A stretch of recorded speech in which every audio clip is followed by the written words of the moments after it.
Hey, what's up guys? This is Oakley and we're going to be playing Rome 2 Total War. This is going to be one of the many siege battles that you guys enjoy. It's going to be on a barbarian settlement.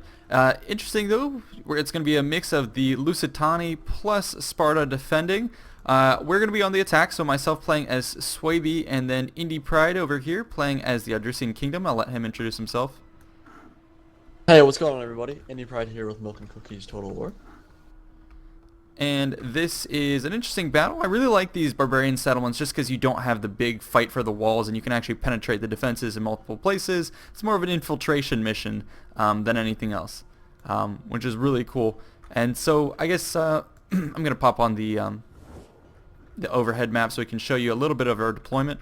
What's going on here. So I am over by where the fields are at. I have a Spear Brother and Spear Levy kind of screening force in the front. Then I have a bunch of these Cimbri bowwomen backing that up. 3 of them over there. They're going to be meant to push over on the right slopes and perhaps try and suppress the enemy. Then in the rear I'm holding back 2 Berserker units and 3 of the Swordmasters. So that is the main brunt of my assault. I'm kind of pushing up on the main front where we have a lot of ways to access the enemy city.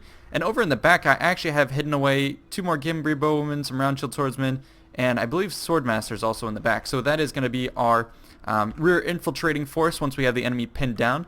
And then Indy has triple lines. I'll let him go over actually his deployment. Okay, so I have a starting line of mercenary hoplites. They're just going to be the kind of meat shields, tanky meat shields that let me take the brunt of the fight. And then behind that I have some Thracian skirmishers. The javelins are going to help me kill the Spartan hoplites before I get into melee combat. Very powerful javelin unit. And then behind that, you guys know them, the Thracian nobles.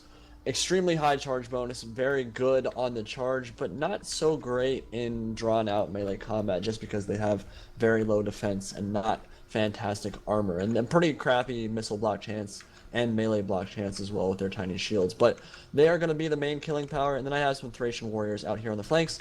And I also brought a Scorpion because I figured in a siege this could be very useful, especially in these village games. There are people that like to plop their guys right where the Spartan player has right now, in the fences right at the start, or right at the front of the gate, and that can allow you to get some really good shots off and use some of that missile penetration from the Scorpion to do a lot of damage over time.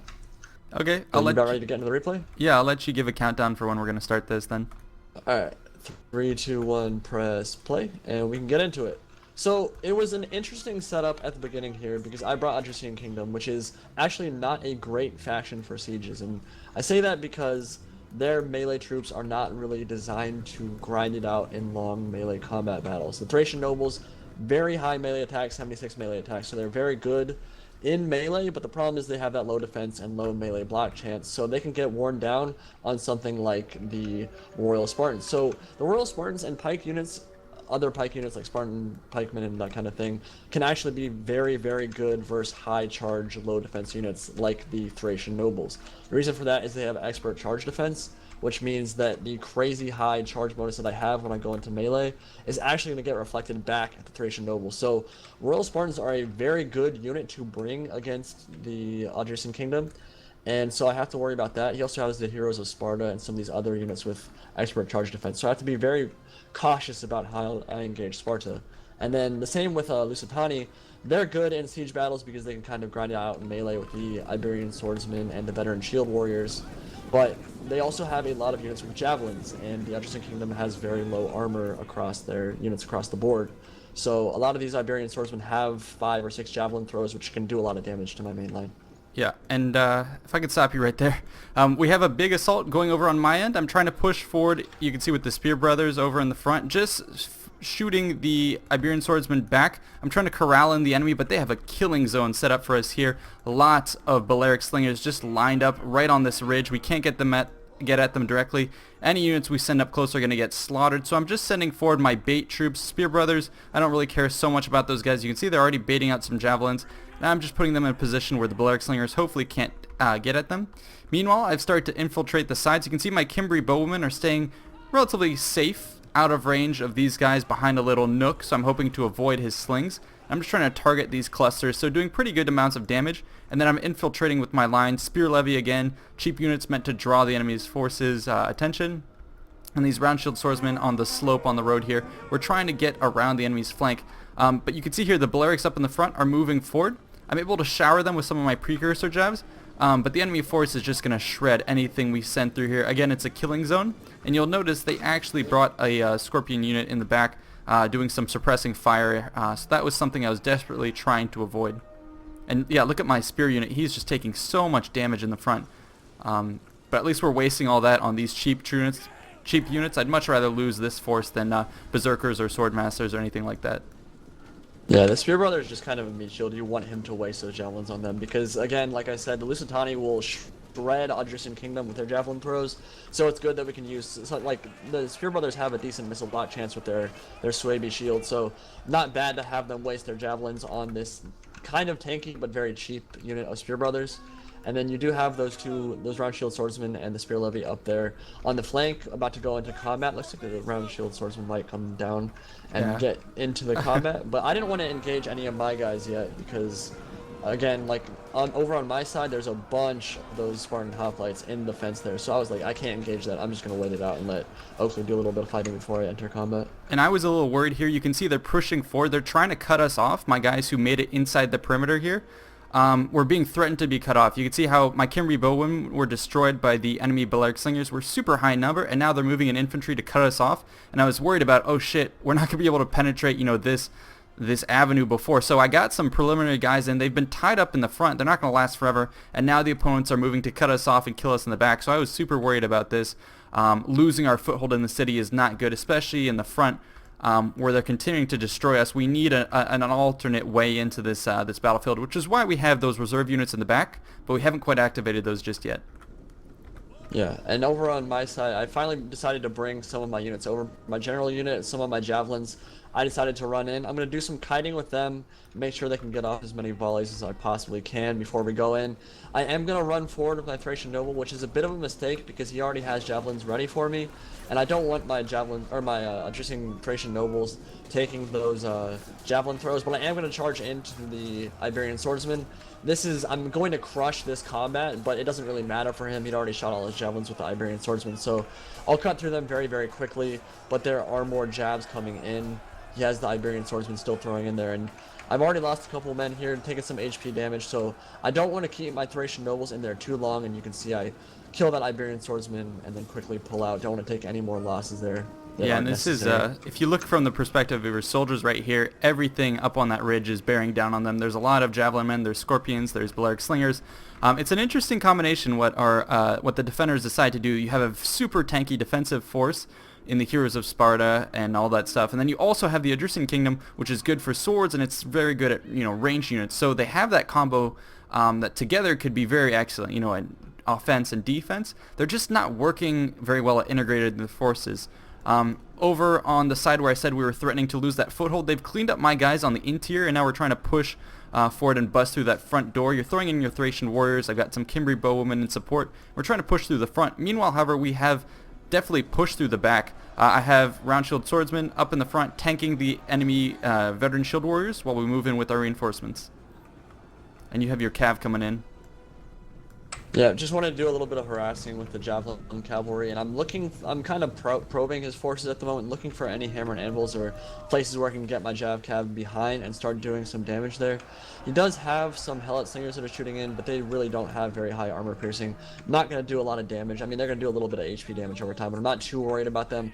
I'm more worried about helping support your guys. The veteran shield warriors will make short work of round shield swordsmen, so I'm just thinking of ways that I can actually help you in this melee engagement, and the easiest way I can is run into melee combat. And so the Thracian warriors and the Thracian nobles are now moving up across the lake. I'm going to have my Thracian warriors go in and just tie down some of those slingers so they don't shoot into the flanks of your low armored units.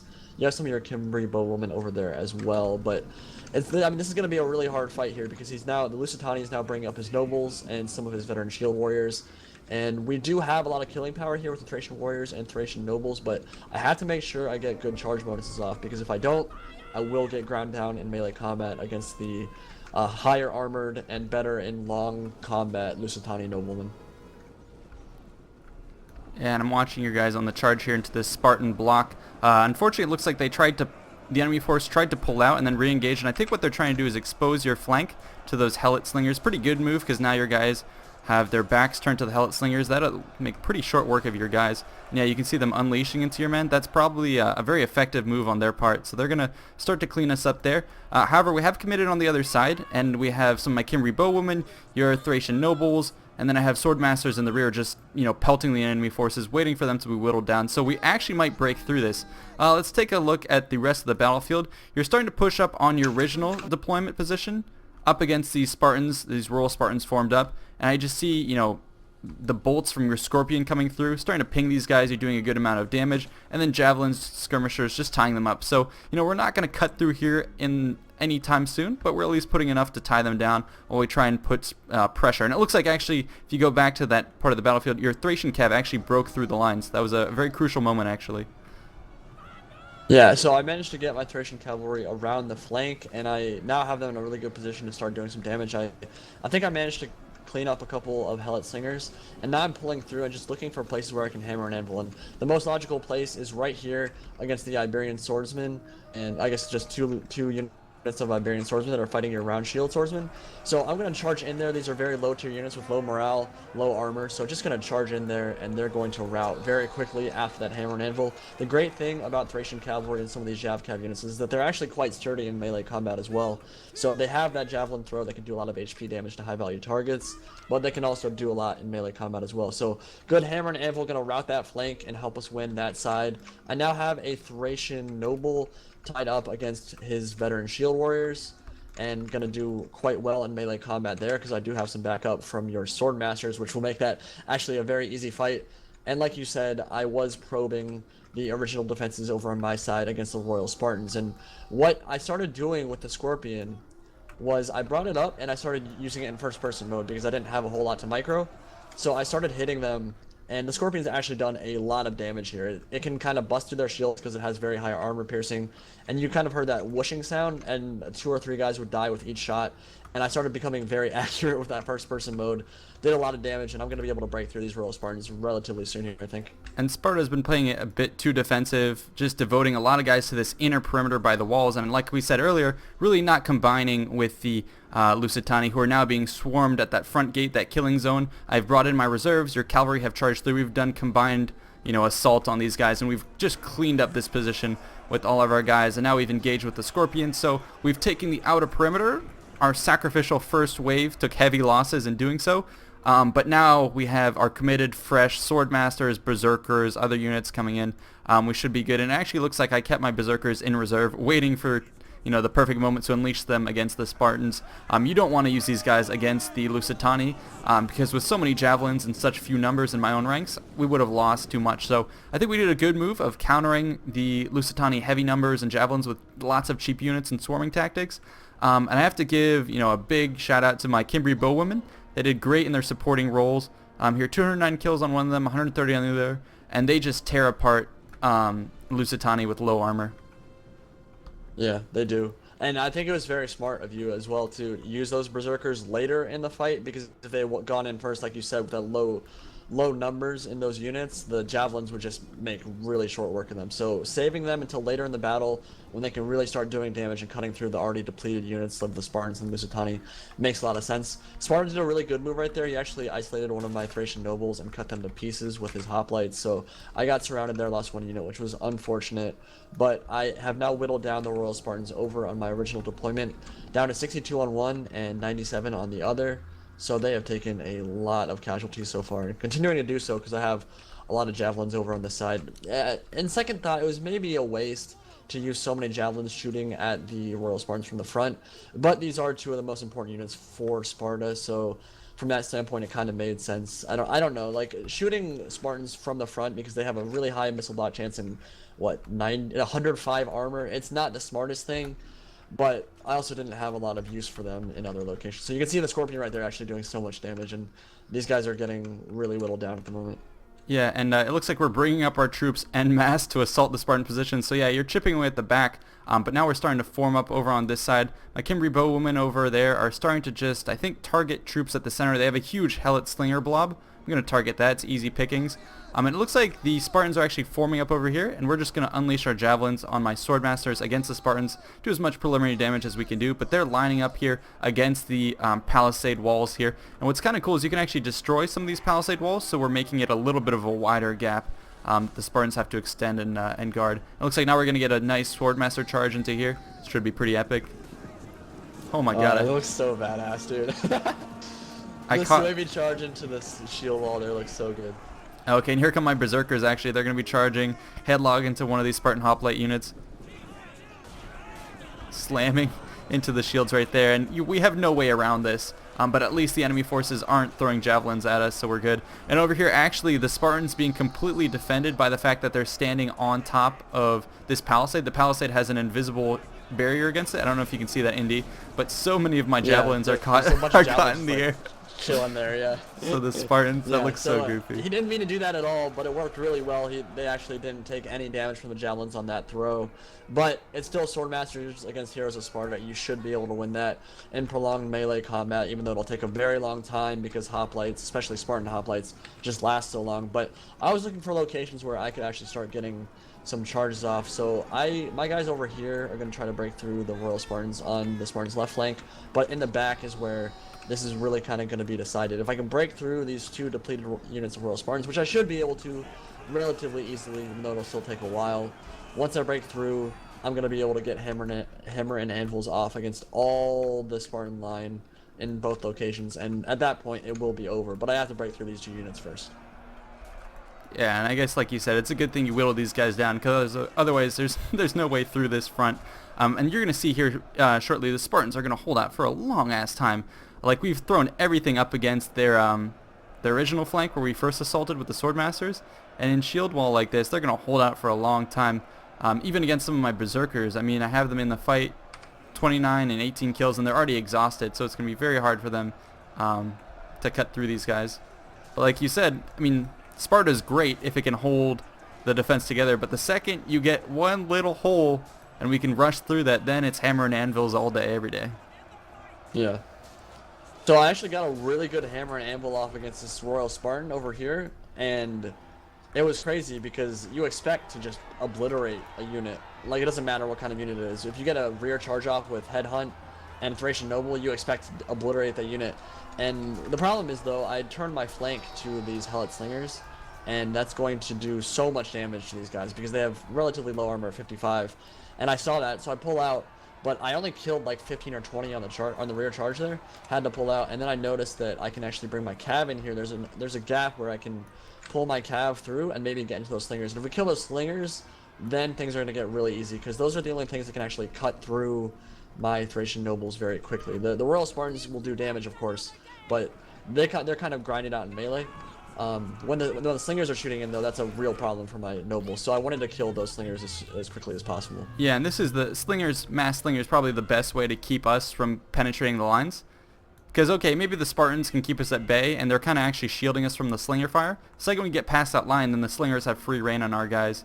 So like you said, that's crucial. I'm sending in my Cimbri bowwomen, who come into the fight, and they have these badass spears. So they're going to be tying these Helot slingers down, and then I think you're going to come in with your cav. I can see them circling about now. Yeah, I pulled them through the little gap in the line right there and went straight for the slingers, and they have little daggers. I have no idea how you could actually use those from horseback. If you look at the weapon they're using, it's actually tiny. It's a little dagger that like the mob uses for Rome, but going to cut through those slingers in melee relatively easily. And once that happens, it's going to be a mass rout for the slingers because they're very low morale. But you look at where we first engaged, the mercenary hoplites and your swordmasters and stuff. The Heroes of Sparta who we charged into have only lost 40 men so far. So it's actually taking a long time to cut through these very tanky hoplite units. Yeah, they're super tanky. Yeah, Heroes of Sparta. And they're still, I mean, they're not as tired as our guys. I think all of our guys at this point are getting on being exhausted. I'm using, again, another Headhunt and Frenzy over here just to try and break through. I think the Spartan Hoplites is going to be the weakest link over here, so I'm trying to do everything we can to push through. Your Thracian warriors on this front are starting to rout, but the Spartan lines are getting thin. Yeah, we have them completely surrounded at this point, and things are going relatively well, honestly. Like, it's just grinded out at this point. Like, we know that we pretty much have them surrounded. We know that as soon as I break through on my side, it's gonna be hammer and anvils on the Royal Spartan line. It's just gonna take a while. Like, the Spartans are just so tanky, and they're in hoplite wall. It just makes it very hard to cut through them. But your berserkers have done very well. Let's look at they have 51 kills, 38 kills on a hoplite unit. It's decent, and you're cutting through. That unit's about to rout. As soon as that happens, your berserkers will be able to pull through, get some charges off on the back of the Heroes of Sparta and Royal Spartans. And we know at this point that we pretty much won the battle. Yeah, so now we see the undefended backs of the hoplite wall, and now we're hopefully going to be able to charge into that. So my berserkers recommitting, and I think we have the enemy Balearic Slingers tied up. If they, or sorry, the Helot Slingers, if they weren't tied up, they could shoot straight into the backs of our berserkers. Probably will whittle down our numbers. But like Indy said, I mean, at this point, all they have left is hoplites, which don't have the greatest killing power. They can hold out forever, but that's not how you're going to win this type of a battle. We have the numbers on our side. We could swarm around. We could maybe even take the capture point eventually. But now I think we're just committed to swarming and killing the hoplites as opposed to going for the capture point at all. Yeah, I think that the Spartan player was. I think the idea behind having Spartan and Lusitani together makes a lot of sense. You get all the killing power from Lusitani, you get the holding and defensive power from the Spartans, but there were a couple problems with their strategy. The biggest being that I think the Spartan player was a little bit too passive. I think that if he had been I think he did a good job tying down this entire flank of mine, or denying this entire flank of mine from entering the city with the two Royal Spartans. But he could have been much more aggressive with the other Royal Spartans and Heroes of Sparta that he had. Probably could have moved them up further out. I understand what he wanted to do. He wanted to plop himself in between the fences and make sure that we couldn't get into the center of the city, because that's what he wanted to hold. But if that was the case, then maybe have the Lusitani the outside of the village. And like, because he kind of got isolated, he kind of got killed when you came in and he was fighting by himself. If they had maybe brought the Lusitani player back into the center of the city, that would have made this a very grinded out fight. Charge bonuses would have only worked once. I couldn't cycle charge in the middle of the city over and over again. So I think maybe if they'd worked a little bit better, this could have been easier for them. But I like the idea between having the Spartans and Lusitani. It makes a lot of sense, and I think that it was a decent idea. Yeah, I think you're right. I mean, kind of, he had the sort of the army composition, but didn't do anything. He just sat, camped by the walls, and even, okay, you can camp, but at least do something with your Helot Slingers. He kept those, babysat them in the middle here, literally in the center of camp. He could have at least had them to deal with your skirmishers, or had he thrown all of them to reinforce the front, where the Lusitani had set up that killing ground. Man, they could have, because I don't know if he had Gorgo's skirmishers, but those, if they had massed slingers here, there's no way we could have punched through that. They would have destroyed our guys, and they could have denied that so easily. Keep us from moving through there, and then we don't really have anywhere else left to punch through. I think the advantage we had was we had that nice little surprise waiting in the back that allowed us to push through the back, draw off pressure from the front, and then we got some nice hammer and anvils, especially with your cavalry. That was pretty crucial. Yeah, well, I mean, honestly, like, they only killed Iberian swordsmen at the beginning. Like, that was a nice hammer and anvil, but it was ultimately just a round shield swordsman versus two Lusitani swordsmen. So that wasn't the biggest engagement, but certainly when I pulled the Thracian horsemen through and got into the slingers, I think a pretty big difference. And then, of course, that kind of caused a chain reaction that allowed us to finally break through over on my side, through over on this side where the one Royal Spartan was holding it down, which they're still at 65 men somehow. They're just starting to waver now because the balance bar is shifting in our favor. But it kind of cascaded there at the end. Like, the units finally got whittled down enough that we could break through, and once we pushed into the center, it was kind of over for them. Yeah, so definitely a fun battle. I really actually think we should do more of these barbarian sieges. They're super fun. I think the way the settlements are set up make it even more awesome. And you don't have any of the bullshit with towers that kill, 50% of your men, and then walking up to gates and walls where people are just waiting on the other side with either pikes, or they don't even sit on the walls. They wait for you to be up on the walls, and then they shoot you with javelins from the other side. A lot of bullshit in traditional sieges, so maybe we'll be doing more of these barbarian settlement battles. I think they're more fun. Yeah, it's a little bit more tactical for sure because it's not just like fighting in city streets. Like there's actual more openings. Like I know if we had been the ones defending, I would have probably wanted to push out and use cav like out on the open field. I think that would have been a very interesting defensive strategy because you typically don't see people who are defending use cav in an aggressive manner. But they played it very defensively. They sat in the city, which is there's nothing wrong with that. I mean, with their army setup, I think that made a lot of sense. They could have done a couple things differently that I think would have made it a lot easier for them to win. But looking at the kills here, at 2,300, Oakley had 1,700, and my Scorpion did a lot of work. It looks like only 102 kills, which is like decent, but you think about that on Royal Spartans, whittled down a bunch of really heavily armored units and allowed me to finally break through there. And you think about the HP damage too that they did. Very impressive from a Scorpion unit, I think. 250 kills on my Thracian Cav, and then of course the Thracian Nobles just all across the line. 272, 228, 217, like very, very strong unit. But a lot of them died. You can see they almost got completely depleted there. Oakley, you want to talk about your setup or your army a little bit more? Yeah, I'm looking at The my kill army's count. performance, and it looks like it was pretty solid. I mean, my spears were thrown out in the front. Mostly I brought them to soak up enemy fire and just in case they had cav. But they served their role. You can see here, not too many kills, mostly sacrificial. Then after that, the wave was the round shield swordsman. For second wave fodder units, they seem to have done okay, mix here and there. And they're mostly giving cover to the Kimberly bowwomen to rack up kills. Most of them, at 100 or some even 240. So I think overall That's really good. the strategy of waves worked out. And then my elite infantry, swordmasters at the end coming out of the battle relatively unscathed. Berserkers maybe not getting that many kills, but that's just because they're tanking it against hoplites from the front. But I think in that capacity they served a pretty crucial role too. So yeah, pretty good from our opponent's side. You can see Sparta getting a decent amount of kills actually overall, even though he just kind of sat there. I think his Helot Slingers got a fair amount of kills, but definitely could have done better than that had they been more aggressive. Let's take a look at, I'll let you commentate on the Lusitani's performance. So Lusitani actually got 118 kills on his Scorpion, which is very good as well. I think those were more on your fodder units though, so not necessarily as impressive, because they were probably on like the round shield swordsman and the spear levy and stuff that you had at the front of your line. The Lusitani nobleman, I think he actually shoved them up to like bronze or silver, which is not ideal. The chevrons in this game are not particularly good to use. They're not very cost effective, so if he did that, I would recommend not doing that. 100 kills on a Lusitani noble is not very good. But across the line, I mean, his slingers did very well for the most part. 234 kills on one of them. And Iberian Swordsman actually did quite well as well. 72 kills, 74 kills, 75 kills. For a very low tier and very cheap sword unit, that's quite good.